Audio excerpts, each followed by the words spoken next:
सब बंद करा है।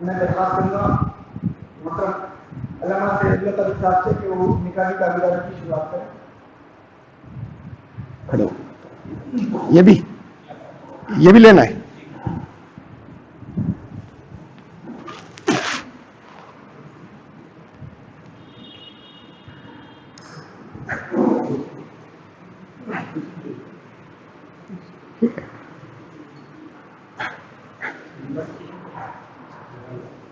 अस्सलाम वालेकुम रहमतुल्लाह।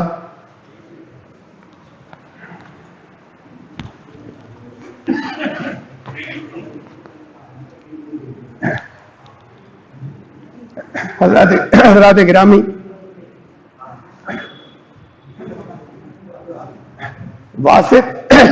वासित और आफरीन, इनके निकाह की ये मुक़द्दस मजलिस है, तकरीब है।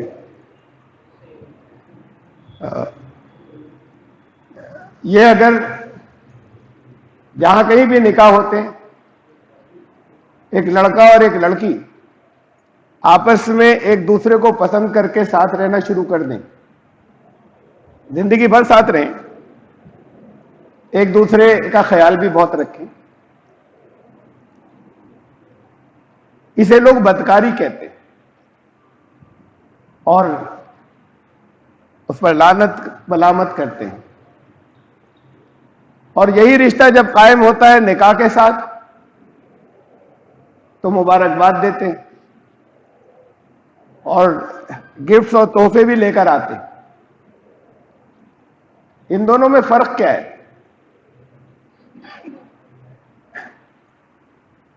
फर्क है सिर्फ इसका कि अल्लाह और अल्लाह के रसूल सल्लल्लाहु अलैहि वसल्लम का नाम शामिल होता है और जो कुछ शराइत अल्लाह ने रखी हैं, मुकर्रर की हैं, अल्लाह और अल्लाह के रसूल सल्लल्लाहु अलैहि वसल्लम ने, उनकी पाबंदी होती है और रिश्ता अल्लाह के नाम पर होता है। कितनी ही चीजें हैं ऐसी दुनिया में, जैसे ज़बीहे हैं। अब वो जानवर जो जायज है जिनको खाना, उन्हें कोई ऐसे ही काट कर खा ले तो हराम है। अल्लाह का नाम साथ में लिया तब कहते हैं हलाल हो गया। हलाल हो गया का मतलब बुनियादी तौर पर तो मना था, अब हलाल हो गया, अब जायज हो गया। असलन मना था, यानी कत्ल मना है, वो तो कत्ल हो गया अगर ऐसे ही काट लिया। हलाल कैसे हुआ? अल्लाह की इजाजत से हुआ, अल्लाह के नाम से हुआ और अल्लाह और अल्लाह के रसूल सल्लल्लाहु अलैहि वसल्लम के बताए हुए कुछ तरीकों की उसमें पाबंदी हुई। तो चूंकि इंसानों की जरूरत थी, इसलिए वही जहां पर कुछ जानदारों की जान जा रही है वो जायज हो गया। इंसानों की जरूरत के लिए अल्लाह ने पैदा किया था तो अल्लाह के नाम पर उसे हलाल कर लिया। ऐसे ही ये रिश्ता आम तौर से तो उसकी इजाजत नहीं, लेकिन इंसानों की जरूरत है। जरूरत है तो दो चीजें होती हैं। एक बात तो कि उसे याद रखें अल्लाह को उस मौके पर, उसके नाम पर हो ये कि अल्लाह आपने इजाजत दी है, इन शराइत के साथ में दी है, इन हुदूद और इन पाबंदियों के साथ दी है। उसका हम ख्याल जब रखते हैं तो वही रिश्ता हलाल हो जाता है और जायज हो जाता है। बल्कि सुन्नत कहलाता है। तो ये निकाह जो है ये खुशी का मौका है। नबी अकरम सल्लल्लाहु अलैहि वसल्लम कोई शोक का नहीं। बाज़ लोग सादगी के नाम पर खुशियां भी खत्म कर देते हैं, खुशियों का इजहार भी खत्म कर देते हैं। रसूलुल्लाह सल्लल्लाहु अलैहि वसल्लम ने फरमाया कि उनके यहां अंसार की लड़कियों को देखा था, कहीं तशरीफ ले गए थे। उन्होंने कहा कि बच्चियों के गीत गाने की आवाजें नहीं आ रही और दफ बजाने की आवाजें भी नहीं आ रही, ये कैसा निकाह है? गीत गाएं बच्चियां, दफ बजाएं, लेकिन वो उसमें हुदूद है, उसका ख्याल रखें। गाने बजाने गीत गाएं तो उसके क्या अल्फाज हैं, वो दीन की स्पिरिट के खिलाफ है या उससे मैच करते हैं। तो खुशी जाहिर करने के लिए जहां पर खामोशी सी थी वहां रिकमेंड किया, सिफारिश की, मशवरा दिया कि ये क्या है, खुशी जाहिर करो। लेकिन खुशियां जो है वो खुशी का मौका तो है, लेकिन साथ में ये इबादत भी है, सिर्फ खुशी का मौका नहीं। इबादत की अपनी लिमिट्स होती हैं, हुदूद होती हैं। हमसे बहुत सी गलतियां हम में से लोगों से तरह तरह की हो जाती हैं, जबान से अल्फाज निकलने में भी कुछ और हरकत। मस्जिद में आप आते हैं तो फिर वो सबसे बच जाते हैं, रुकते हैं, भाई मस्जिद है ये, यहां नहीं। हंसी मजाक में बाज लोग जरा सा बेहतियाती के अल्फाज, यह मस्जिद में नहीं, इबादत की जगह है, तकद्दुस है, एक पाकीज़गी है। ऐसे ही निकाह भी इबादत है, खुशी का मौका भी है, साथ में इबादत भी। तो जब इबादत है तो फिर इबादत का तकद्दुस, इबादत की पाकीज़गी, उसका मुकम्मल ख्याल रखना है, उसका ख्याल रखना है कि वो इबादत की पाकीज़गी जो है वो मजरूह ना हो, वरना निकाह नहीं होगा, शादी रह जाएगी। अब शादियां तो हिंदुओं के यहां भी होती है ना, ईसाइयों के यहां भी होती है, उनके यहां भी होती है जो खुदा को नहीं मानते, शादियां होती हैं, निकाह नहीं होते उनके यहां। हिंदुओं के यहां, ईसाइयों के यहां, बौद्धों के यहां निकाह नहीं होते, शादी होती है। तो शादी मुसलमानों के यहां भी है, लेकिन निकाह होता है। शादी तो है, सिर्फ ये लफ्ज जो है ये तो असलन शादी फारसी का है, शादी मतलब खुशी का मौका। और लेकिन निकाह सिर्फ यहां है इस्लाम में, निकाह उनके यहां नहीं होता। तो फिर अगर उन हुदूद की पाबंदी नहीं की जो इस इबादत की वजह से हम पर जरूरी है और लाजिम है, तो वो निकाह नहीं होगा, चाहे जितने दस्तखत कर लिए, चाहे जितना कबूल है कह दीजिए, शादी रह जाएगी और निकाह नहीं होगा। क्या फर्क पड़ता है इससे? और अल्लाह को याद करने का मतलब क्या है? खाली नाम ले लेना। निकाह का एक खुतबा है मसनून, वो किसी ने यहां पर पढ़ दिया और किसी ने का भी मतलब समझ लें। मैं ये मुरादाबाद में रामपुर से आया, बहुत दूर नहीं है, आगे हम दोनों से, बच्चे और बच्चे दोनों से ताल्लुक था। इन्होंने मोहब्बत से बुलाया, मैं आ गया, मैं हाजिर हो गया। एक जाती तौर पर किसी से ताल्लुक है, मोहब्बत है, इनका दिल चाहा कि वो निकाह की कार्रवाई आप पूरी कर दें, तो ठीक है, मैं हाजिर हूं। लेकिन एक ये लिफाफा लेकर रखें, उसमें नोट डाल के, जब निकाह पढ़ाने वाले को तो पैसे दिए जाते हैं। अगर ये प्रोफेशन बन गया, अगर ये पेशा बन गया, तो फिर कहीं कुछ करप्शन आ गया इसके अंदर। अब थोड़े दिनों बाद जनाजे की नमाज के भी पैसे होने लगेंगे। ये फिर एक दूसरी बात है, हिंदुओं के जो फेरे होते हैं या शादियां उनके यहां जो होती हैं, उससे क्या फर्क है? यानी हमारे मुल्क में हिंदू, मैंने खाली इसलिए नाम लिया कि इस मुल्क में, हिंदुस्तान के अंदर बड़ी तादाद उनकी है और उनके कल्चर और तहजीब के असरात आ गए यहां बहुत से। तो इसलिए सिर्फ उन्हीं का नाम ले रहा हूं कि उसमें और इसमें फर्क क्या है। हमारे यहां कुछ हो और उनके यहां कुछ हो। वहां पर पंडित जी जो फेरे कराते हैं उसकी कोई टाइम लिमिट नहीं होती। वो मैंने देखा है, मैं शरीक हूं अपने दोस्तों के, बाद सुबह के होते हैं, सुबह के करीब पैसे दे रहे होते हैं, बीच में भाई फीस कोई तय हुई दे देंगे बात को। अब वो दरमियान में लोग बहुत घबरा गए कि तो बहुत देर लगा रहे हैं, तो उन्होंने फिर पंडित जी को कुछ और दिए कि जल्दी खत्म करवा दीजिए। पंडित जी को खूब अंदाजा था, जो मैंने देखा, जिसे जरूरी नहीं कि सब जगह ये करप्शन होता, लेकिन पंडित जी को खूब अंदाजा था कि कैसा घर है, यहां से कितने और मिल सकते हैं। थोड़ी देर बाद फिर दिए गए कि खत्म कराए ना, और जरा सी आवाज भी सख्त थी, कुछ लहजा भी बेहतरामी का था, ऐसा जैसे गाली दे दी, वो कराते क्यों नहीं जल्दी।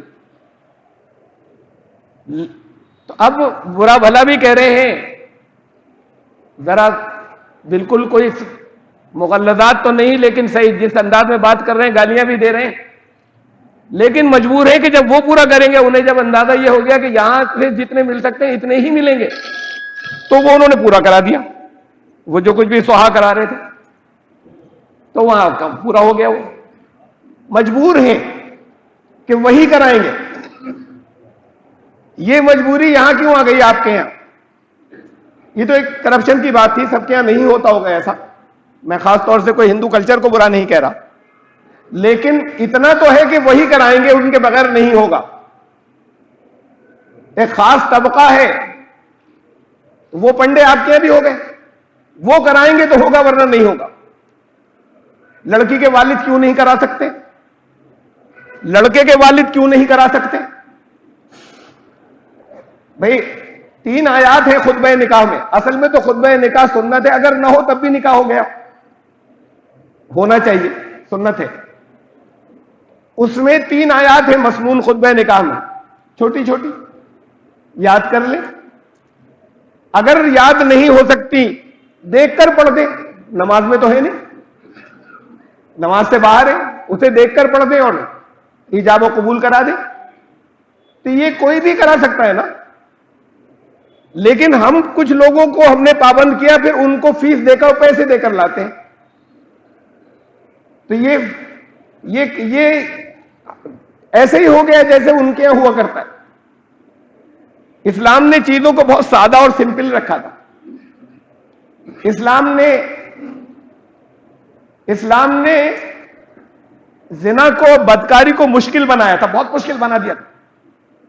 जिनके जहनों के अंदर कई ख्याल भी गुजरता था, तो वो बहुत सोच समझ कर और बहुत प्लानिंग करके और बहुत डर कर जो कुछ भी अपना कोई बुरा अमल करते हो, बहुत मुश्किल था कि भनक भी ना मिल जाए किसी को, किसी जानने वाले को भी, तो डरते थे। इसको मुश्किल बनाया था, निकाह को आसान बनाया था। हमने बिल्कुल उल्टा कर दिया, बदकारी बहुत आसान हो गई। लोगों को मालूम हो जाए कोई बात नहीं, हर जगह हर मौके पर उसकी सिर्फ मौके ही नहीं है, फैसिलिटीज हैं मौजूद चारों तरफ, और निकाह मुश्किल हो गया। अब रिश्ता तय हो तो तय होने के बाद साल, 1.5 साल, 2 साल तो बातचीत चलती है कि अभी नहीं तारीख, अभी नहीं तारीख, कब नहीं, कुछ तैयारियां करनी है, अभी तो तैयारियां पूरी नहीं है, तब निकाह होगा, उसके बगैर नहीं होगा। और फिर वो तैयारियां क्या होती हैं, उन तैयारियों में क्या क्या होता है, वो सब है जो यहां पर गैर इस्लामी कल्चर से आ गया, जिससे बंध गए, जिससे मजबूर हो गए। एक अब ये कि निकाह के कार्ड छापते हैं, दावतनामा देना है, अच्छा है, एक सलीके से छपवाकर लोगों को बुला लीजिए, कोई हर्ज नहीं। लेकिन अब वो आप एक लिफाफे में दूसरा और दूसरे के अंदर तीसरा छांट कर जो हैसियत के हिसाब से बहुत महंगा वाला बड़ा लेकर आएंगे, ऐसा कि लोगों के यहां बात बन जाए कि साहब ऐसे तो इतने जबरदस्त तो कार्ड थे, कि जिनकी आपने नकल की है उनका मुकाबला तो कभी नहीं कर पाएंगे, तब भी नहीं कर पाएंगे चाहे जितना महंगा ले आए। अब से 6-7 साल पहले, तब में अब में करेंसी में बड़ा फर्क हो गया। अब से 6-7 साल पहले मेरे एक गैर मुस्लिम पुराने दोस्त, उनके बच्चे की शादी थी, खुद आया बच्चा बुलाने के लिए, और जो कुछ वो लेकर आया साथ में असल बुलावा, उस बुलावे के साथ जो चीजें थी, ये उस कार्ड को समझ लें कि वो निकाह का इनविटेशन कम से कम 5,000 रुपए का था, जो वो आके खुद दे गए मुझे। तो ये तो उस वक्त की बात है, जो अब 15,000 रुपए का होगा, 10,000 से ज्यादा का होगा। तो आप, और उन्होंने अपने सब लोगों को जो यहां हिंदुस्तान में और हिंदुस्तान के बाहर थे, उनको पर्सनली जाकर डिलीवर किया वो इनविटेशन। तो उनका मुकाबला तो तब भी नहीं कर सकेंगे, चाहे जितने महंगे लिफाफे खरीद ले, चाहे जितने महंगे कार्ड खरीद के अपनी छपाई आप करवा लें उसको। सलीके से अच्छा ऐसा हो कि जो नफीस लगे, ऐसा कोई सादा सा क्यों नहीं कर सकते? और जो बहुत महंगा कर सकते हैं असल में कर लेते हैं, लेकिन उसके बड़े असरात पूरा तो होते हैं उनके ऊपर जो मिडिल क्लास के हैं, लोअर मिडिल क्लास के हैं, वो जो गरीब घरों की बच्चियां हैं, वो उनके ऊपर ये पाबंदियां ठुकती चली जाती हैं कि उन्हें भी करना है, नहीं तो उनकी बेइज्जती हो रही है, और इसकी वजह से उन बच्चियों के रिश्ते जो है मुश्किल हो जाते हैं, और इसकी वजह से उन बच्चियों के रिश्ते जो है मुश्किल हो जाते हैं।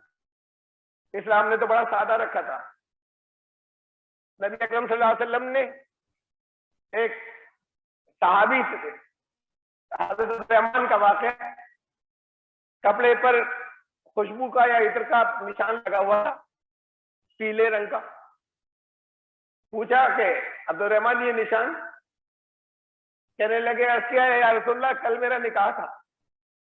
खुश हुए, मुबारकबाद दी, फरमाया वलीमा भी करना। ये ऐसे वलीमे नहीं जिनका हम लोग इंतजाम करते हैं, खजूरों पे हो जाता था, किसी की अच्छी हैसियत हो उससे बड़ा कर ले। वो बस्ती जिसके अंदर, छोटी सी बस्ती, या आपके मुरादाबाद के बराबर थोड़ी, मुरादाबाद के एक मोहल्ले के बराबर, कोई बड़ा मोहल्ला जो यहाँ पर बड़ा एरिया हो उसके बराबर लोग होंगे पूरी बस्ती में। उस बस्ती में जिसमें इतने लोग थे, उसकी सबसे महबूब शख्सियत, जिनको, जो अपनी जान से ज्यादा प्यारी थी, उनको इनवाइट नहीं किया गया निकाह में। आप तो उन्हें बुलाते हैं जिनसे कोई ताल्लुकात नहीं, कभी नहीं मिलो जिंदगी में एमपी साहब से, मंत्री जी से, कार्ड जाना है उनके यहाँ, और ये भी मालूम है नहीं आएंगे ज्यादातर जगहों पर, कार्ड उनको जाना जरूरी है।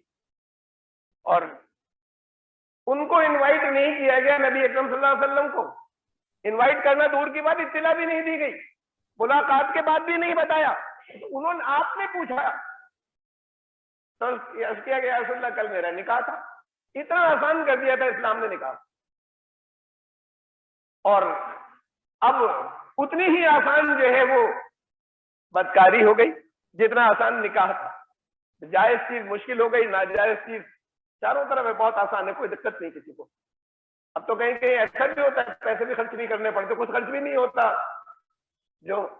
अब जो माहौल आ गया, तो इसमें फिर ये निकाह होगा या शादी होगी? अगर निकाह का तकद्दुस, निकाह की पाकीज़गी बाकी न बचे, उसके हुदूद जो इस्लाम की, अल्लाह और अल्लाह के रसूल सल्लल्लाहु अलैहि वसल्लम की पसंद नापसंद का जिसमें कोई लिहाज न हो, फिर कार्ड छपवाएंगे, उसके ऊपर लिखवाएंगे निकाह मिन सुन्नती। हदीस है, ये हदीस भी लिखी होगी, निकाह मेरी सुन्नत है, नबी अकरम सल्लल्लाहु अलैहि वसल्लम ने फरमाया। उनका नाम लेकर बदकारी कर रहे हैं भाई, उनका नाम लेकर वो सारी चीजें कर रहे हैं जो उन्हें पसंद नहीं है। साथ में गलतियां सबसे होती हैं, छोटी बड़ी शैतान सबके साथ लगाए, कहीं बड़ी भी हो जाती है कभी। लेकिन बाहया लोग वो होते हैं जो कोई गलती हो जाए, कोई गुनाह हो जाए तो उसे छुपाते हैं दूसरों से।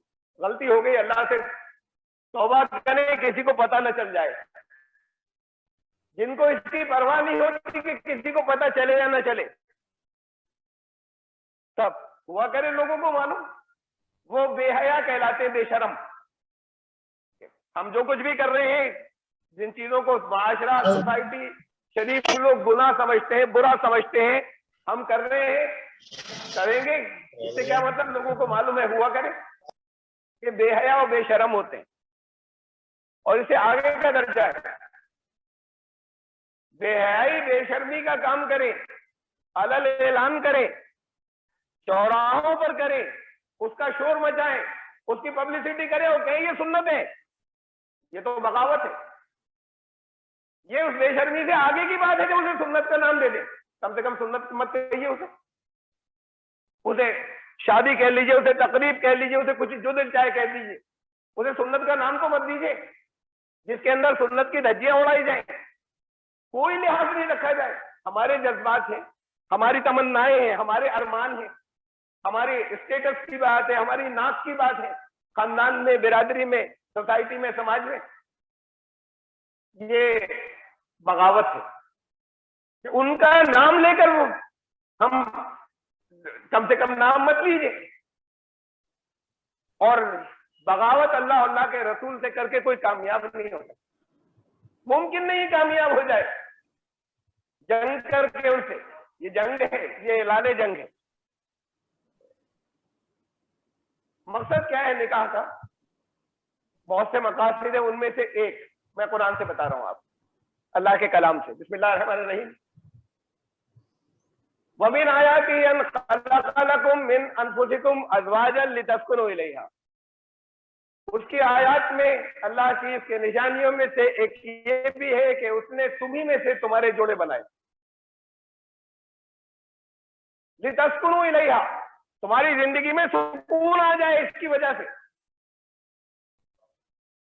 तो जिंदगी में सुकून आना इसके मकासद में से है, जिंदगी में सुकून आए। अब कितने घरों में सुकून है? शादीशुदा घरों में कितने घरों में सुकून है? कितने घरों में टेंशन है? चारों तरफ टेंशन है, सुकून खत्म हो गया। ये सुकून क्यों खत्म हुआ? बहुत अहम है अज़वाजी जिंदगी या मैरिटल लाइफ का सुकून, बहुत इंपॉर्टेंट है। कोई अगर घर के अंदर सुकून न हो, डिस्टर्बेंस हो किसी के, बाहर चाहे जितने बड़े 30 मार खाओ, जिंदगी जहन्नम बनी रहती है। और जिसके अज़वाजी जिंदगी में, मैरिटल लाइफ में सुकून हो, बाहर चाहे जितने बड़े चैलेंजेस हो, उनका सामना आराम से करता है। इतनी अहमियत है इस रिश्ते की, इस रिश्ते में सुकून की। सुकून कैसे मिलता है? बड़े नुस्खे बांटते फिरते हैं चारों तरफ। वो खाली उस सुकून के नुस्खे बांटने से करोड़पति और अरबपति हो गए। कुछ लेक्चर होते हैं, कुछ तकरीर होते हैं, जगह जगह मोटिवेशनल स्पीकर्स हो गए जो लोगों को बताते हैं क्या करें क्या नहीं करें तो शांति आ जाएगी, आपको सुकून आ जाएगा। कि बड़ी मोटी फीस होती है उनके कैंप अटेंड करने। मैंने बात चीजें सुनी, बात मोटिवेशनल स्पीकर, एक चीज ऐसी नहीं थी जो कुरान शरीफ के उसूलों से बाहर की हो, जो चाहे वो कुरान का समझ कर न कर रहे हो। इसलिए कि कामयाबी के उसूल तो वही रहेंगे, चाहे किसी ने कुरान से लिए हो या न लिए हो, लेकिन जो अल्लाह ने उसूल दिए, जो भी अप्लाई करेगा, जो भी लेगा, उसे फायदा होगा। जो नहीं लेगा, चाहे वो रोज कुरान पढ़ता हो, उसे नहीं फायदा होगा। तो ये सब एक चीज ऐसी नहीं थी जो उसके बाहर की, जो मैंने सुने आपके पास मौजूद है और आपकी जिंदगियों में से सुकून गायब है। उनके भी गायब है, वो पैसे देकर जाते सीखने या समझने, कुछ उनके लेक्चर सुनने के लिए। ये सुकून कैसे आएगा? एक बहुत सी चीजें बताई है कुरान ने, मैं एक बहुत छोटी सी बात यहां पर बता रहा हूं। फरमाया कि सुन लो गौर से, कान खोलकर। ये लफ्ज, इसका लफ्ज का मतलब है अला बिज़िक्रिल्लाह तत्मइन्नुल कुलूब। अल्लाह की याद से, जिक्र से दिलों को इत्मीनान नसीब होगा, अल्लाह के जिक्र से। अब हमारे यहाँ तो जिक्र ये हो गया कि जिसे हम तस्बीह हमारे यहाँ कहते हैं, वो लेके कोने में बैठ जाए। फिर जगह जगह जिक्र दिए गए कुछ बुजुर्गों की, ये तुम्हें इतनी मरतबा इतनी तस्बीह है, ये सुबह इतनी तस्बीह, शाम को जिक्र चल रहा है, सबसे अलग कटकर। जिक्र इसे नहीं कहते। ये हो सकता है जिक्र, लेकिन इसको बुनियादी तौर पर जिक्र नहीं कहते। इसको जिक्र कहते हैं, जिक्र का मतलब है याद करना या याद दिलाना। जब वो जो कुछ, अगर मसलन ये कि अल्लाह अल्लाह कर रहे हैं, किसी को बता दिया तुम्हारा ये जिक्र है, अब वो जो है उनको करना है, जितनी दफा भी करना है, चाहे 10,000 बार करना है, चाहे 1.25 लाख मरतबा करना है। अब वो जबान हिल रही बड़ी तेजी से, अल्लाह अल्लाह अल्लाह अल्लाह अल्लाह, जबान तो बहुत हिली, चाहे 1.25 लाख मरतबा हिली, दिल में तो कुछ नहीं आया ना। याद तो दिल में आती, खाली जबान से कहना। ऐसी आप कह दें कि मैं तो बहुत याद करता हूं, फला को नहीं करते होंगे। याद दिल में आती, जबान से कहें या ना कहें, जबान से जाहिर हो या ना हो, दिल में कोई याद नहीं आई तो जिक्र नहीं हुआ। और उसी को अगर चंद मरतबा कहा और बहुत सोच करके अल्लाह का मफहूम क्या है, हम किसे कह रहे हैं, क्या अजमत है उसकी, अगर ये कुछ आ रहा है तो याद आई, चाहे चंद मरतबा कहा हो तब जिक्र हुआ। फिर जिक्र खाली जबान से किसी का नाम लेना नहीं है, चारों तरफ अल्लाह की जो कायनात में निशानियां बिखरी पड़ी है, कुरान ने कहा है उस सबको देखकर अल्लाह की याद आए तो जिक्र हो गया, जबरदस्त जिक्र हुआ। ये खुद कुरान की आयत है, यानी लंबा हो जाएगा, मैं उस मौजू पे जाऊंगा। तो ये जिक्र जो है, ये तो असल में याद करना या दूसरों को याद दिलाना अल्लाह। और याद करना क्या है, अल्लाह को याद करना क्या है, अल्लाह को याद करना ये देखा तो है नहीं किसी ने। अब ऐसे किसी को याद करे तो जहन में कोई खाका तस्वीर तो आ जाएगी, उसे कैसे याद करेंगे। याद करने का तो मतलब ये है कि उसे याद रखना रखें, और याद रखने का मतलब ये है कि उसने हर मौके के लिए कुछ हिदायत दी है, कुछ गाइडेंस दी, उसका ख्याल रखे तो याद रखा, ख्याल नहीं रखे तो याद नहीं रखा। तो जब ये हिदायत आप बिल्कुल अपने पीठ के पीछे फेंक देंगे तो फिर सुकून नहीं आएगा, चाहे लाखों रुपए खर्च कर लें आप उस तकरीब के ऊपर, सुकून नहीं आएगा। बड़ी शान और शौकत से होती है वो घर, जहन्नम बना होता है, सामने से लोगों को कम नजर आता है कि सब कुछ ठीक ठाक है, अंदर बड़े हंगामे होते हैं। सुकून तो तब आएगा जब हर मौके के ऊपर ये याद रहे कि हमें हमारे लिए क्या हुक्म था, जिम्मेदारियां क्या थी, जिम्मेदारियां क्या थी, हुकूक क्या थे, खाली हुकूक नहीं, जिम्मेदारियां इसके साथ जिम्मेदारियां क्या थी जो अल्लाह ने बताई है, अल्लाह के रसूल सल्लल्लाहु अलैहि वसल्लम ने बताई, वो याद रहे तो याद है, तब जिक्र है, वरना नहीं। अब रुखसती होती है किसी एक घर से, अच्छे पैसे वालों के घर से, पता नहीं कितने घरों से आहें निकलती हैं, जहां अच्छी बच्चियां बहुत अच्छी सलाहियतों की, अच्छी शक्ल सूरत की, अच्छे औसाफ की बैठी है, उनका निकाह नहीं हो रहा, उनके हाथ पीले नहीं हो रहे, इसलिए कि पैसा चाहिए, सिर्फ इसलिए नहीं हो रही। तो कितनी जगहों से आहें निकलती हैं, घर में बरकत आएगी क्या जब कुछ गरीबों की आहें निकलेंगी तो, और इनकी वजह से निकलेंगी जिन्होंने ये मुश्किल बना दिया इसको, इस वजह से हो रही है। मैं कहता हूं जगह जगह साहब हैसियत कहीं पर कोई अगर लोग होते हैं, उनके निकाह में अगर मुझे बुलाया जाता है कि मैं करा दूं, मैं फिर कह रहा हूं खुद कर लेना चाहिए, बहुत अच्छा है, लेकिन आपने किसी को मोहब्बत की वजह से कहा कि आप आ जाइए, कुछ कह दीजिएगा, तब कोई हर्ज नहीं था। कभी मैं जाता हूं तो मैं ये बात जगह जगह इस बात को मैं रखता हूं कि आप अगर 10 लाख रुपए खर्च कर रहे हैं, अब ये कहूं कि 10 लाख मत करिए तो ये तो मानेंगे नहीं, जब नहीं मानेंगे तो इतना सा कॉम्प्रोमाइज की बात रखता हूं कि ऐसा करो कि 10% कम कर लो, 9 लाख में अपना बजट बना लो, और ये जो 1 लाख बच रहा है इससे कम से कम 2 गरीब बच्चियों के हाथ पीले हो जाएंगे, ये जो 1 लाख तुम्हारा है, ऐसा करके कर लो ना अपने। अब जद्दी हो तो कुछ जो साहब हैसियत लोग हो, वो कुछ हिस्सा जितना खर्च करने का उनका प्रोग्राम था या जितना अफोर्ड कर सकते थे उसका कम से कम 10% ही लगा दिया करें इस पर, तो फिर रुखसती दुआओं के साथ हो, सब कुछ कामयाबियां मिलेंगी, वो दुआएं पहुंचेंगी बारगाह रब्बुल इज्जत। सब चीजें गड़बड़ हो गई, और कैसे माहौल में हुई, जो कुछ होता चला आ रहा था, बात चीजें गलत होती हैं, हमेशा गलत होती हैं, लेकिन इसे भी तो देखेंगे, कभी कभी कोई खास वक्त होता है, कोई खास दौर होता है, उस वक्त बहुत ज्यादा सीरियस हो जाती है बात। अभी नजर नहीं आ रहा मुसलमानों को किस अजाब की तरफ बढ़ रहे हैं, पूरी दुनिया में क्या रुसवाई और जिल्लत है और क्या आगे आने वाली है, और नहीं है अंदाजा। यहाँ का क्यों नहीं, यहाँ के लोगों को अंदाजा कि आगे और क्या, किधर हालात जा रहे हैं, क्या होने जा रहा है, और क्या किस चीज की तैयारियां चल रही, यहाँ क्यों नहीं है। जब जरा सा कोई बात आ जाती है, किसी का बयान आ जाता है, कोई कानून के भाई ये बनेगा, तो निकल के कुछ एजिटेशन कर लेते, थोड़े दिन बाद सब भूल जाते।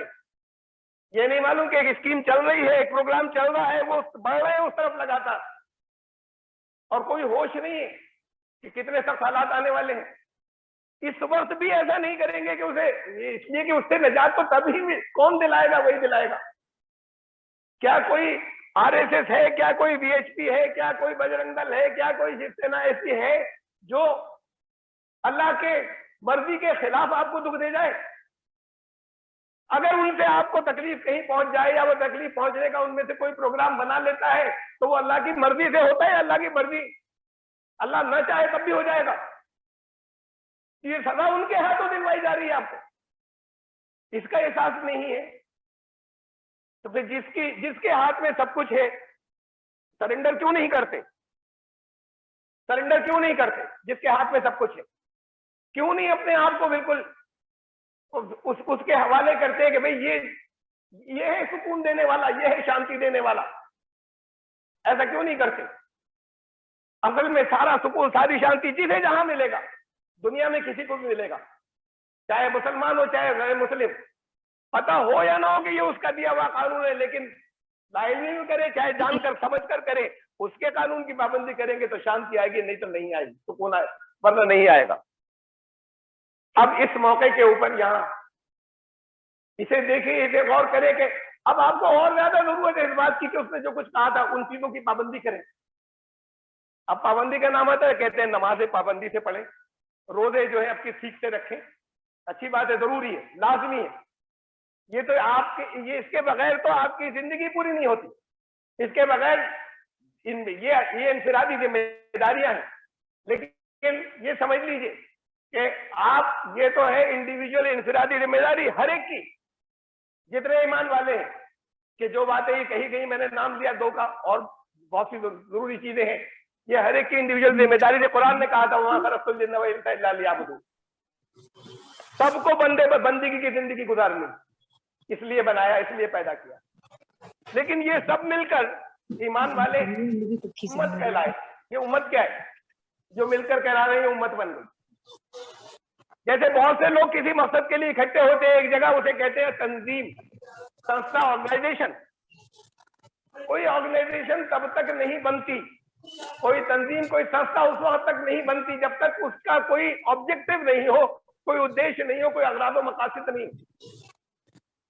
एक ऑर्गेनाइजेशन बनी किसी जगह पर हेल्थ केयर के लिए बनी, उसमें गरीब घरों के भी हैं, उसमें अमीर घरों के भी हैं, उसमें हिंदू भी है, उसमें मुसलमान भी है, उसमें ईसाई भी है। वो सब मिलकर हेल्थ केयर, ये मकसद था, इस पर इकट्ठा हो गए, अपना अपना काम कर रहे हैं। उनके घर की लाइफ सबकी अलग अलग है, अपनी जाती जिंदगी है। यहाँ पर इसी मकसद पे काम करेंगे जब ऑर्गेनाइजेशन के काम पर आएंगे, तंजीम के, संस्था के काम पर। ये उम्मती संस्था है, एक ऑर्गेनाइजेशन है, ये रसूलों से बनती है। ये मोहम्मद रसूलुल्लाह सल्लल्लाहु अलैहि वसल्लम से जो ये संस्था बनी, इसका नाम है उम्मत। इसका भी मकसद है, कुरान ने बताया, कुंतुम खैरा उम्मतिन उखरिजत लिन्नास। वो तो हर एक का मकसद अलग अलग था कि अपनी जिंदगी में ये नमाज रोज की पूरी पाबंदी हो। अब ये संस्था का, तंजीम का, उम्मत का मकसद बताया, कुंतुम खैरा उम्मतिन उखरिजत लिन्नास, तुम हो सबसे अच्छी उम्मत। तब तक वजह से पहला लफ्ज आया उसके बाद उखरिजत लिन्नास, तुम्हें दुनिया के इंसानों के लिए लाए, मुसलमानों के लिए, तुम्हें दुनिया के इंसानों के लिए लाए, उनकी भलाई का सोचो। फिर यहाँ पर इसे देखें, आपकी मैंने जिंदगी में सुकून की बात की है निकाह के ताल्लुक से, लेकिन पूरी में उसको और जरा सी बात को आगे लेकर जा रहा हूँ। अगर आप, मैं उसूल कुरान के बताता हूँ, मैं अपनी तरफ से नहीं कह रहा। कुरान ने कहा वाम्मा मा यनफउ नास फयमकुसु फिल अर्द, दुनिया के इंसानों, अन्नास का है, फिर मुसलमान की बात नहीं हो रही। जो इंसानों के लिए नफा बख्श होता है, लाभदायक होता है, बेनिफिशियल होता है, जिससे इंसानों को नफा पहुंचता है, वो बाकी रहेगा, बाकी हटा दिए जाएंगे। ये अगर मुसलमान कहने वाले, अगर लोगों के लिए, इंसानों के लिए, इंसानों को इनसे फायदा पहुंचता है, नफा पहुंचता है, तो ये आगे रहेंगे, ये बाकी रहेंगे, वरना हटा दिए जाएंगे। अगर हिंदुओं से पहुंचता है तो वो रहेंगे, बाकी को हटा दिए, ईसाइयों से पहुंचता है तो वो बाकी रहेंगे, बाकी को हटा दिया जाएगा। इसे देखिए आप नफा बख्श है कि नहीं, अल्लाह की याद है या नहीं है, नफा बख्श आप है कि नहीं है। एक परफ्यूम की दुकान पर जाइए, अगर सारी बॉटल्स पूरी सील्ड हो, बिल्कुल सील्ड, तब भी खुशबू आती है, खुशबू को छुपाया नहीं जा सकता। छुपा ही नहीं सकते। मैं पहली मर्तबा कन्नौज गया था, जब 30-35 साल पुरानी बात है, पहली मर्तबा गया, बड़ी हैरत हुई, नालियों से खुशबू के भपके आ रहे थे नालियों में। वहां घर घर कॉटेज इंडस्ट्री है, परफ्यूम्स का काम होता है इतर का, कॉटेज इंडस्ट्री घर घर होता है। देखा ये क्या है भाई, इसमें से खुशबू, तो उसका तो जो घोजर नाली में बहाया जाता है उसमें से खुशबू आती है, नालियों में खुशबू हो जाती है। खुशबू को कोई छुपा नहीं सकता। जैसे खुशबू को नहीं छुपा सकता, ऐसे रहमत को भी कोई नहीं छुपा सकता, छुपा ही नहीं सकता। जिसमें रहमत होगी उससे दूसरों को फायदा पहुंचे, न्यूट्रल नहीं होगा। अब रहमतुल आलमीन की उम्मती है, जो जिनको कहा सारे जहानों के लिए रहमत, लोग मजाक उड़ाते हैं गैर मुस्लिम, उनके नाम पे आतंकवाद थोपते हैं, हमारी वजह से, आपकी वजह से। रहमतुल सारे जहानों के लिए रहमत, सबके लिए रहमत, करुणा, दया, जो सबके लिए रहमत है, जिसका खुदा का नाम, जिसके उसके नाम के जो असल पहचान है, जो आपको हर मौके पे कहना होता है, अल्लाह वो जो रहमान और रहीम है, रहमत के नाम है, उसके पैदा किए हुए इनके उम्मती, अगर आपके अंदर रहमत नहीं है तो ईमान वाले नहीं, और रहमत है तो आपसे फायदा पहुंचेगा, न्यूट्रल भी नहीं होंगे। तो इसलिए ईमान के लिए ये काफी नहीं है, ये सफिशिएंट नहीं है, ये पर्याप्त नहीं है कि आपसे किसी को नुकसान नहीं पहुंचे। ये जरूरी है कि लोगों को फायदा पहुंचे। ये है पूरी कौम की खुशियों का नुस्खा और सुकून का नुस्खा। और ये नुस्खा जो है कि जिसे देखिए आपके हुकूक क्या है, जिम्मेदारी हर मौके पे याद रहे कि अल्लाह ने क्या कहा था।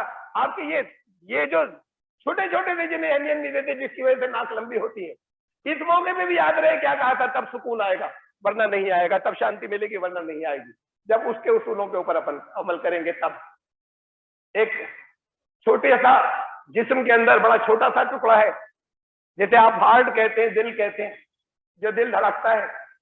अल्लाह वालों ने कहा बात कि वो खुदा जो पूरी कायनात में नहीं आता, वो मोमिन के दिल में आ जाता है, ईमान वाले के दिल में आ जाता है, कहीं नहीं समा सकता। वो जिसने सबको पैदा किया, पूरी यूनिवर्स को, ब्रह्मांड को पैदा किया, वो पूरी ब्रह्मांड में नहीं समा सकता, वो ईमान वाले के दिल में आ जाता है। लाइए अपने दिल में ना, लेकिन उसे साथ पसंद नहीं, किसी का साझा पसंद नहीं है, शिर्क पसंद नहीं है, अकेला रहेगा।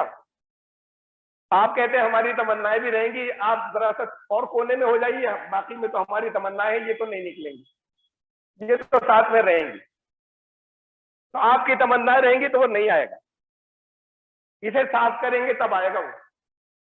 बस सीधा सा ये क्लैश है, सीधा सा ये टकराव है कि आपकी तमन्नाएं या जो उसने चाहा है, पसंद किया है, वो क्या पसंद है, वो जो पसंद है, तो आपकी जिंदगी का हर काम इबादत हो जाएगा, हर काम, खाली नमाजें नहीं। और अगर उसे हटा दिया और अपनी तमन्नाओं की बात आ गई तो नमाजें मुंह पर मार दी जाएंगी। तो इसे देख लीजिए, जिंदगी कामयाब हो जाएगी। अल्लाह का शुक्र है, यहाँ ये बच्चे दोनों, दूल्हा और दुल्हन, ऐसे घरों से हैं, खुद ऐसे मिजाज के हैं जो इस बात का ख्याल रखते हैं और पाबंदी करना चाहते हैं कि हमारे यहाँ जो कुछ हो वो किसी जगह पर उन लिमिट से बाहर नहीं निकल जाए जो उन्हें नापसंद है, कोई चीजें वो ना हो। तो इनके लिए दुआ, तो हमारा काम दुआ करना होता है, आपका काम दुआ करना होता है, लेकिन दुआएं उसी के हक में कबूल होती है जो अपने आप को उसका मुस्तहक बनाता है। हर एक के हक में, आप अबू लहब के हक में रसूल की दुआ कबूल नहीं होती। जिसने ये तय कर लिया मुझे नहीं मानना है, उसे दुनिया में कोई नहीं मनवा सकता, जिसने खुद तय कर लिया हो कि मुझे नहीं मानना है। तो बात यह है कि इन जो दुआएं निकलेंगी, फिर वो दुआएं कबूल करने का अपने आप को अहल भी तो साबित करें। तो ये खुतबा था कुछ, ये भी खुतबे का हिस्सा था। खुतबा कहते हैं खिताब को, एड्रेस को ऐसी लैंग्वेज, ऐसी जबान में होना चाहिए जो लोगों की समझ में आए। फिर साथ में एक मसनून खुतबा भी है, जो साथ में उसके वो जो रसूलुल्लाह सल्लल्लाहु अलैहि वसल्लम ने, जिसके अंदर मैंने अभी बताया था 3 आयात हैं। अब वो खुतबा निकाह जो है मसनून अब होगा। ये हिस्सा भी खुतबा था और उसके बाद फिर की कार्रवाई थी।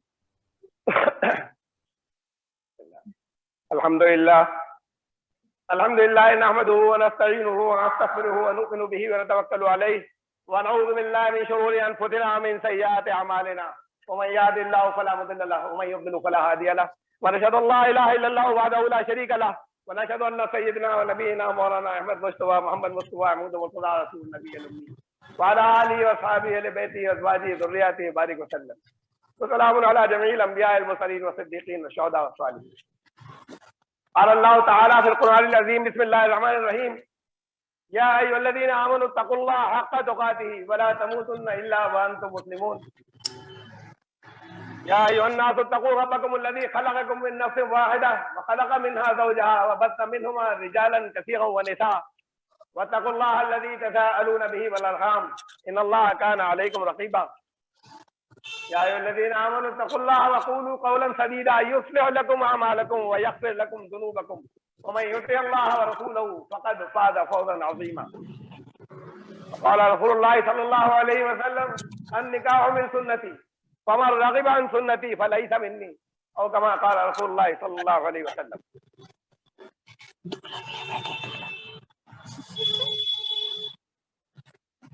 अच्छा है।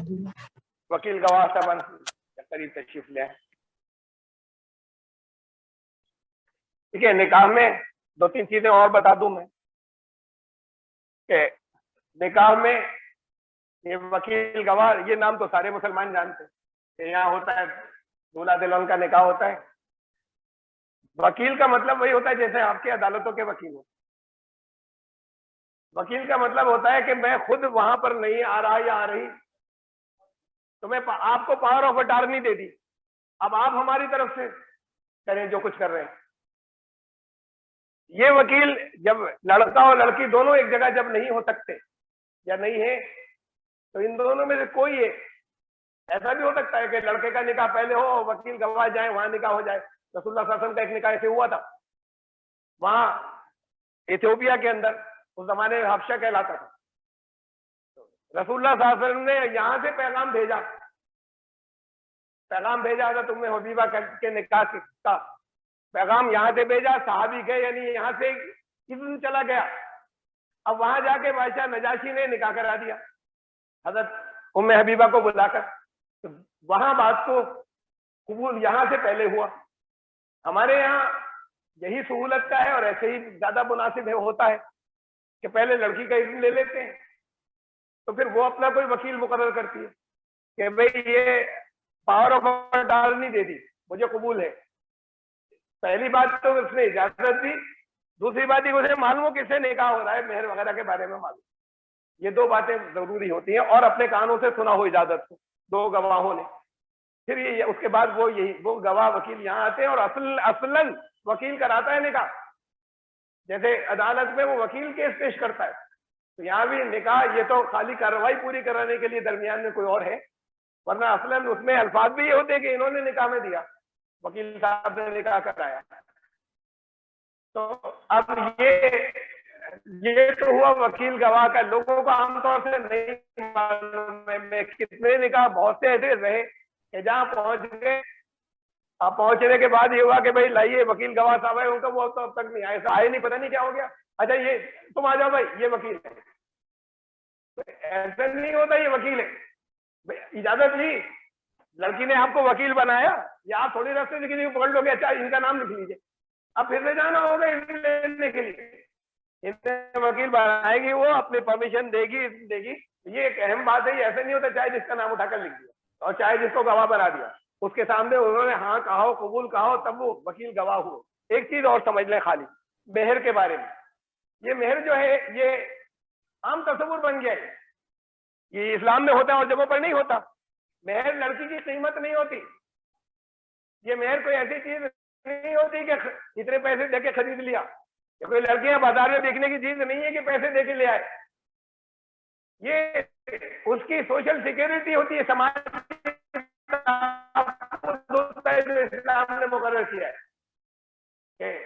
अब बुनियादी जिम्मेदारी कमाने की या सपोर्ट करने की रखी है इस्लाम ने मर्द के ऊपर। औरत अगर माल वाली भी है, वो उसके ऊपर ये जिम्मेदारी नहीं कि अपना माल हस्बैंड पे खर्च कर सकती है, खूब करे, लेकिन जिम्मेदारी नहीं है, कोई हक के तौर पे नहीं मांग सकता उससे के लॉ। तो उसके फिर बहुत सी घर की जिम्मेदारियां हैं शौहर अपने घर की, जो इस्लाम ने रखी है, वो शौहर के बस की नहीं, चाहे बच्चों की तरबियत से मुताल्लिक हो और दूसरी बहुत सी, वो शौहर के बस की नहीं। तो फिर उसको कमाने के मौके कम मिलेंगे, इजाजत तो है, लेकिन अपनी जिम्मेदारियों को पूरा करते हुए उसको कमाने का मौका जो है वो नहीं होगा या बहुत कम होगा। जिम्मेदारी शौहर पर रखी थी कि तुम सपोर्ट करोगे, तो फिर ये कहा कि निकाह के वक्त अपनी प्रॉपर्टी का, अपनी मिल्कियत का कुछ हिस्सा अलग करके शुरू में दे दो उसे। अब वो उसकी मालिक हो गई, वो लड़की के वालिद की नहीं है। या हमने तुम्हारी शादी निकाह पे बड़े पैसे खर्च किए थे, ये हम रख लेते हैं। वो लड़की के वालिद के नहीं है, वो उसके अपने हैं, वो शौहर के नहीं है, मांग नहीं सकता। वो अपनी चॉइस से, अपनी मर्जी से जब दिल चाहे, जैसे दिल चाहे खर्च करे और चाहे जहां करे, वो उसकी मालिक है। तो उसको शौहर की इनकम में से तो उसे फिर भी कहीं इजाजत लेनी होगी, कहीं इत्तला देनी होगी खर्च करने पर। उसको खर्च करने के लिए इजाजत नहीं लेनी, तो उसको भी कुछ इंडिपेंडेंस मिले, उसको भी कुछ अपनी आजादी ये मिले कि वो उसके अपना कुछ कैपिटल है। तो इसलिए ये सोशल सिक्योरिटी के शुरू में कहा कि कुछ रकम तो इस निकाह के बदले में उसके नाम कर दो और उसे दे दो। इसलिए ये शुरू में दे देना चाहिए। अगर आपने 20 साल बाद दिया, किसी ने नहीं देते, बहुत से लोग जो देते हैं मसलन 20 साल बाद दिया तो कम से कम रुपए की वैल्यू डाउन हो गई, उसे तो छोड़िए कि किसी वक्त अगर 25,000 रुपए की क्या वैल्यू थी और फिर अब से 20 साल पहले क्या थी और अब क्या है। लेकिन अगर आपने इसको भी छोड़ दिया तब भी ये 20 साल उसका वो हक तो मारा गया, जैसे दिल चाहता खर्च करती। तो इसलिए कुरान ने कहा कि मेहर फौरन अदा करो, बातून उजूर फरीदा, उनको अपने मेहर फरीदे के तौर पर दे दो फौरन। तो और मैं कहा कि फला जुनाह फीमा तवायतुम बिही मिन बादिल फरीदा, इसमें कोई हर्ज नहीं है कि ये फरीदा अदा हो जाने के बाद कुछ हिस्सा तुम्हें वापस कर दे, कम कर दे, करे, फिर कोई हर्ज नहीं तुम्हारे आपस के एग्रीमेंट। लेकिन पहले ये जो है ये अदा कर देना है। तो इसलिए ये है ताकि उसका वो हक मारा नहीं जाए, ये मेहर होता है। नबी अकरम सल्लल्लाहु अलैहि वसल्लम के पास मैं 3 वाकयात बता रहा हूं, बस बहुत मुख्तसर। 2 आपकी अपनी जिंदगी के, अपने घर के, और एक और जरा बाहर का। निकाह आपका अपना हजरत आयशा सिद्दीका से निकाह हुआ, रुखसती नहीं हुई 2 साल तक। आम तस्वुर ये कि उम्र कम थी इसलिए नहीं हुई, ये नहीं है वजह बताई। 2 साल बाद हजरत अबू बकर ने, उनके वालिद ने हजरत आयशा सिद्दीका के, हजरत बकर रज़ियल्लाहु ताला अन्हु ने पूछा अदब से, या रसूलल्लाह अपनी शरीक हयात को आप बुलाते क्यों नहीं? फरमाया मेहर नहीं मेरे पास देनी। 2 साल रुखसती रुकी है, भाई मेहर कमा के दे देते बात को, नहीं हुआ। जब फिर हजरत अबू बकर ने हदियतन तोहफतन उनकी खिदमत में रकम पेश की, तोहफा लेना जायज जितने मेहर की थी, उसके बाद रुखसती हुई मेहर अदा, मेहर की अदायगी के साथ। एक और दूसरा वाकया घर का ही, खानदान अहले बैत नबी के घर का, उनके घर का। हजरत फातिमा ज़हरा का निकाह हुआ हजरत अली से। हजरत अली को खुद आपने पाला था, खुद किफालत करते थे बचपन से। अबू तालिब तो बहुत गरीब थे, तो खुद जैसा भी था उनका खर्च उठाते थे, बचपन से खुद पाला था। अब जब निकाह उनका तय किया उन्हीं के साथ में, हजरत अली के साथ, हजरत ज़हरा का, तो हजरत अली को बुलाया, पूछा अली मेहर में देने को क्या है? तो जानते थे कि इनके पास क्या है और क्या नहीं है। ये क्यों पूछा था? ये इसलिए पूछा था कि हम तक पहुंच जाए बात सारी, वरना पूछने की जरूरत नहीं थी। तो हजरत अली ने कहा कि या रसूलल्लाह आपको तो पता है मेरे पास तो कुछ भी नहीं पर्सनल प्रॉपर्टी में, सिर्फ एक घोड़ा है और एक ये आर्मरी, ये जंगों में जो पहने जाती है ढाल, वो है। बहुत कीमती चीज होती थी, हर एक के पास नहीं होती थी। तो अब वो वॉरियर थे, उनका ये बस ये 2 चीजें, बाकी तो पर्सनल कुछ है ही नहीं मेरे पास। फरमाया कि ये ज़ेरा बेच कर आओ। कहते कमा कर दे देना बात को, ये ज़ेरा बेच कर आओ, घोड़ा तो रखो, ज़ेरा बेचो। निकले बेचने के लिए। हजरत उस्मान को पता था, मालूम था बहुत से साहबा को, जब ये बात हुई थी उन्होंने कुछ, एक तो पहले ही महंगी होती थी, कुछ और ज्यादा पैसे देकर खरीद ली। 480 दिरहम में खरीदी वो ज़ेरा उन्होंने। वो उस वक्त के हिसाब से उन्होंने ज्यादा कीमत दे दी। बात को तोहफतन वापस भी कर दी, गिफ्ट कर दी बात को। लेकिन वो 480 दिरहम आए, उसके 3 पार्ट हुए, 3 हिस्से। एक हिस्सा मेहर में अदा हुआ 480 दिरहम का, 160 दिरहम। एक हिस्सा वलीमे में खर्च हुआ, और एक हिस्सा वो है जिसे हजरत फातिमा का जहेज कहते कि हजरत अली के घर कुछ नहीं था। जब कुछ नहीं था तो कुछ ना कुछ और जरूरत का सामान होना चाहिए ना। वो उम्महातुल मोमिनीन ने, नबी अकरम सल्लल्लाहु अलैहि वसल्लम की अज़वाज ने, उन्होंने तैयार किया वो सामान। उस बाकी जो 160 दिरहम थे उससे, और फिर वो दिया गया। इसे कहते हमारे यहाँ उर्फे आम में जहेज हज़रत फातिमा का जो था। तो अगर जहेज इस्लाम में किसी और साहबजादी को, किसी और जो अज़वाज थी, ज़ौजा थी, उनमें से तो किसी का जहेज था नहीं। अगर कोई चीज यहाँ जहेज में हो सकती है, उससे अगर लेकर आए तो वो ये होगी कि लड़के के पैसों से होगी, लड़की वालों की पसंद से होगी, सामान ये पेमेंट तुम करो। अगर जहेज है तो फिर ये है, वरना नहीं है। हमारे यहाँ चीजें बदल गई सारी। तो बहरहाल ये, क्योंकि अभी मेहर का तस्करा आएगा तो मैंने सोचा कि इतनी बातें लोगों को मालूम नहीं और बता दूं, और वक्त था थोड़ा सा। मैं माफी चाहता हूं अगर वक्त ज्यादा हो गया और बहुत लंबी, आपको इतना वक्त सोचकर नहीं आए थे। अहमदाबाद में नहीं होता, रामपुर में होता है, ज्यादातर जगहों पर नहीं होता। निकाह में कोई होता ही नहीं, घर के कुछ लोग इकट्ठे हो जाते। यहाँ हाफिज सिद्दीक साहब के बहुत पुरानी बात है, ये भी 30-40 साल पुरानी बात है, 30-35 साल पुरानी एक निकाह था। हमारा करीबी बहुत घर मेरे सुतर साहब का बहुत करीबी ताल्लुक था, बहुत ज्यादा। मैं आया था निकाह के अंदर। अब वो 11 बजे का टाइम था, 11 बजे निकाह है, तो अब आ गए 11 बजे के बजाय 10:30 बजे ही आ गए। तो जानते उन्होंने 10 से बिठा लिया, बैठे रहे। कभी एक आध को मिल जाता था, कभी कोई चीज खाने पीने की, आ गए बैठे हुए। अब सोच रहे हैं निकाह कब होगा, अब किसी तरफ कोई आसार नहीं दिखते निकाह के। तो जब वो निकाह था 11 बजे, 11:30 बज गए, तो मैंने फिर पूछा कि वो निकाह किस वक्त होगा, कुछ लेट है क्या? उसने निकाह तो हो गया। जब कब हो गया, मैं तो वक्त में आधे घंटे पहले आ गया था। निकाह कब हुआ?